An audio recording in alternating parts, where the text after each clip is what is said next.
This video is made possible by the free-to-play action game Crossout. Crossout is a game where you build your own vehicle and pit yourself against other people's vehicles that they've created as well. Now, Crossout isn't one of those, well, yeah, you get to choose the ammo type, you know, ooh, incendiary, and that's about it. Nope, this is a game where you get a main structure, that's it, and you build up from there. It's basically just the bones, and you get to plug on everything else, like the wheels and the guns and the engine and, well, everything. If you build it well, you are going to dominate, but build it badly and, well, it's not gonna work out for you. Crossout is a super fast-paced game with lots of different game modes, and you got pretty much limitless freedom to create, and what you do with your vehicle is entirely up to you. Also, a major plus is that it's not complicated right from the start. You can just fire up the game and you'll be battling in no time at all. There's no learning the ropes, just immediate gameplay. But also, as you get better at the game, you know, there's a lot of opportunity to master it. So join us on the battlefield for free using the link in the description below.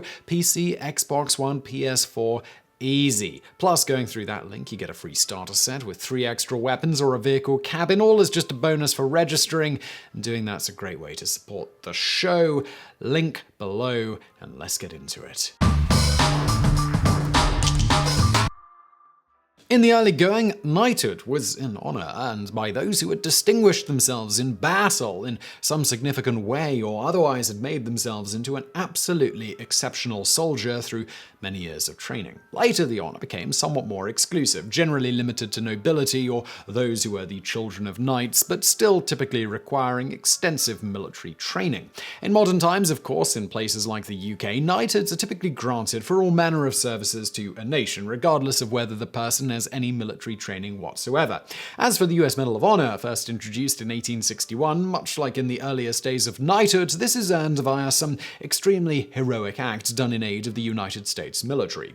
But what do you actually get out of either of these things, or both, as it's actually possible to be both knighted and receive the Medal of Honor? And also, if you received one, which one would be more beneficial to you post-honor? As we've covered before in great detail, it turns out getting knighted entitles you to just about nothing other than getting to attend a special ceremony where you're knighted, and then afterwards you can adopt a title such as Sir. That said, there are more intangible perks such as a slightly higher profile, more impressive looking resume, potential invites to parties one would not otherwise have been invited to, quicker seating at some exclusive restaurants, etc. But on the whole, you officially get basically nothing. This lack of official perks is in keeping with historical precedent, with the title of knight throughout history being largely ceremonial in nature, especially in the United Kingdom. For example, as noted by the Royal Collection Trust, the title in ancient times didn't confer any monetary benefit upon a person, since anyone granted the title of knight would,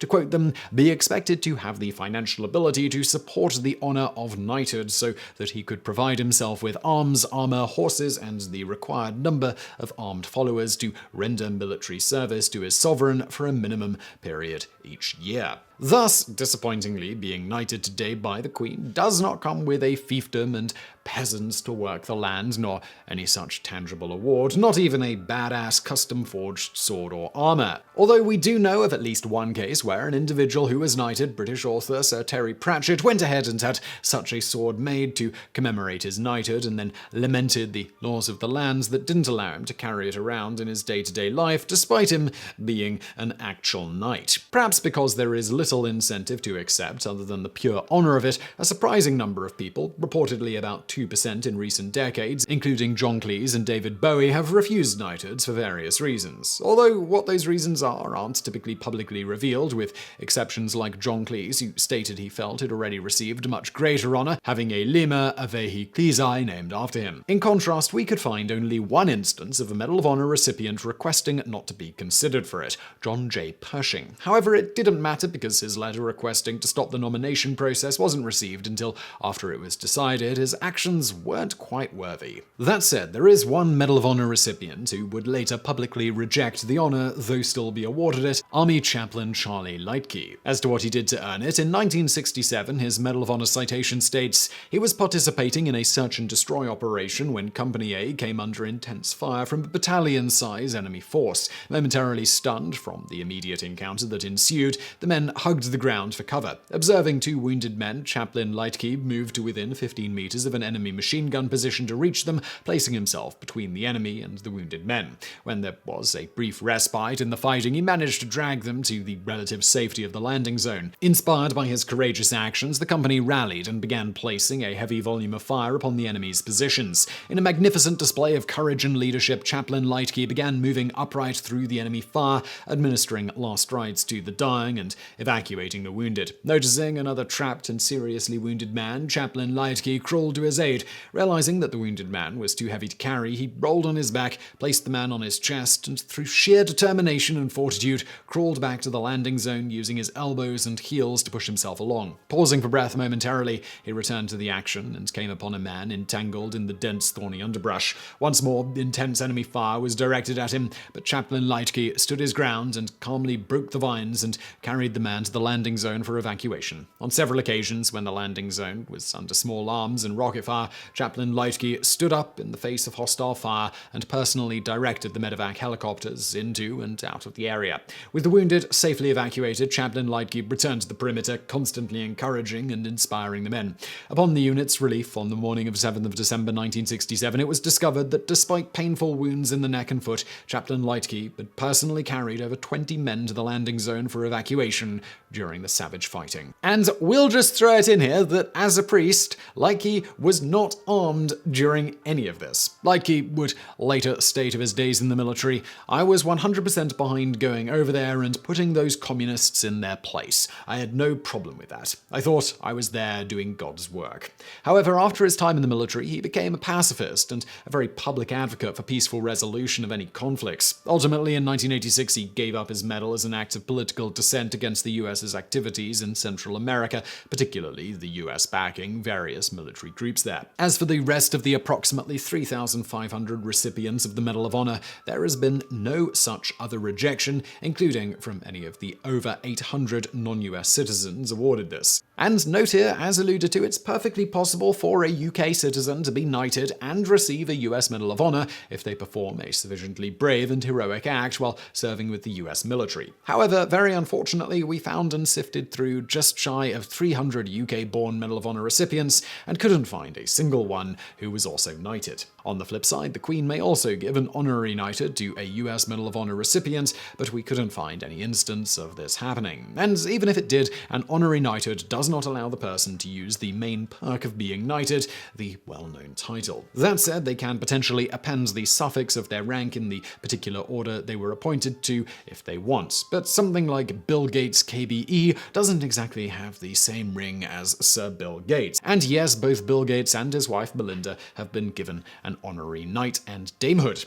If either of them were to become citizens of the UK at some point, it is usual for such individuals to then be able to officially use their titles, with the knighthood no longer being considered honorary at that point. So that's knighthood. But what are the perks of earning the US Medal of Honor? Well, they are many, it turns out. We'll start out with arguably the most monetarily valuable, if how much you'd have to pay for the same from commercial airlines is any indication. Free flights for life for you and your family, so long as you accompany them. Basically, anywhere in the world the US military is flying. This occurs via something known as the Space A program. In a nutshell, if there is space aboard a military plane flying somewhere, you can request to join the flight. As you might imagine, extra space on these flights can sometimes come at a premium, but if you happen to be a Medal of Honor recipient, not only is it free for life, but you're bumped way up the priority queue from where you'd normally be for a given flight. As we've previously covered, when airlines have offered similar fly free forever perk packages, they charged an arm and a leg for that sort of unlimited flight access.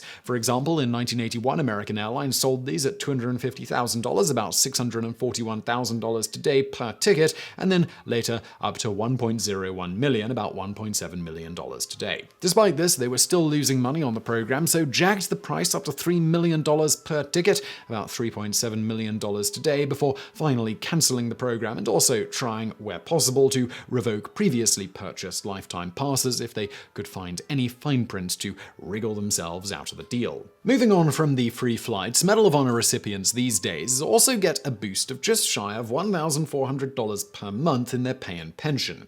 And not only this, but that boost starts on the day of the deed of the action that earned the person the Medal of Honor, even if it's awarded many years later. This came up recently when Sergeant David Belavia earned the Medal of Honor during the Second Battle of Fallujah in 2004. In a nutshell, his platoon were clearing a house when they became dangerously pinned down and with one enemy fighter about to shoot a rocket-propelled grenade at them. Rather than sit around and see his entire platoon wiped out, Belavia decided to go Rambo on them, simply jumping up and running at the enemy gunner blazing. From there, he not only eliminated the immediate threat, but also single-handedly cleared the rest of the house of 5 total enemy fighters, including one in a room filled with explosives where he had to switch to hand-to-hand combat due to his concern about blowing the place up. What a legend. The actual Medal of Honor for these acts wasn't granted until 2019, a full 15 years after the event. Thus, he was apparently entitled to well over $200,000 in back pay, though due to official policy, the exact amount he was given isn't public information. On the note of money, another financial perk is an additional 10% boost in retirement pay. On top of this, the Medal of Honor recipients also get special parking at various military installations, as well as access, even after retirement, at military morale, welfare, and recreation facilities. These can include all manner of benefits such as access to gyms, pools, financial counseling, etc. Moving on from there, Medal of Honor recipients also have the ability to wear their uniform anytime they please, except for certain political, commercial, or extremist action purposes. They also get a special uniform allowance stipend of $830.56, exemption from the copay on their health insurance, automatic invitations to presidential inaugurations and subsequent balls, among other events. They also take home a nice Medal of Honor flag and, in many states of the US, receive educational benefits for themselves and their family, as well as a special license plate for their car. Further, should one or more of their children wish to enroll in a military academy, said child can bypass the normal quota restrictions and, so long as they are otherwise eligible, be granted admission. Finally, the Medal of Honor recipient gets a place in the Arlington National Cemetery for their remains, as well as a special gold-lettered tombstone. One last perk is not actually official, contrary to what is often said, but is nonetheless common, and that's being saluted by other military personnel regardless of their rank and even regardless of setting or whether the person is in uniform. So you could potentially have a 4-star general saluting a lowly sergeant standing in his boxers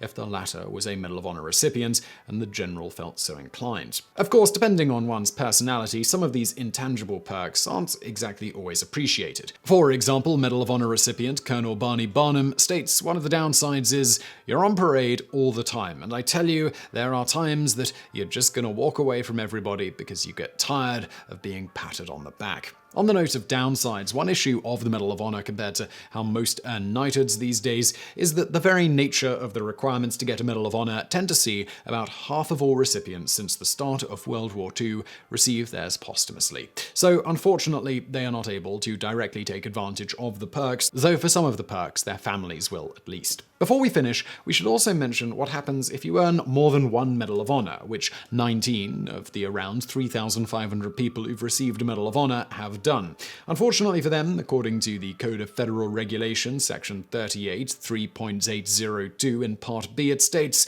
a person awarded more than one Medal of Honor may not receive more than one special pension. Incidentally, as another quick aside, there have been 2 father-son Medal of Honor recipients, one being Arthur and Douglas MacArthur, and of course, as should come as a surprise to no one ever, the manliest man to ever man and one of the most amazing people in history, President Theodore Roosevelt tacked on a Medal of Honor to his obscene number of accomplishments. Later, his son, Theodore Roosevelt Jr., also earned himself one. But in the end, while there is something perhaps more Hollywood cool about getting to tack Sir, Dame, or Lady onto your moniker instead of the optional and non-standardized MOH or MH, as with Medal of Honor recipients, at the end of the day, the perks of the US Medal of Honor pretty definitively outweigh that of being knighted by the Queen in the UK. Accomplishing both, however, is entirely possible, but has not yet happened.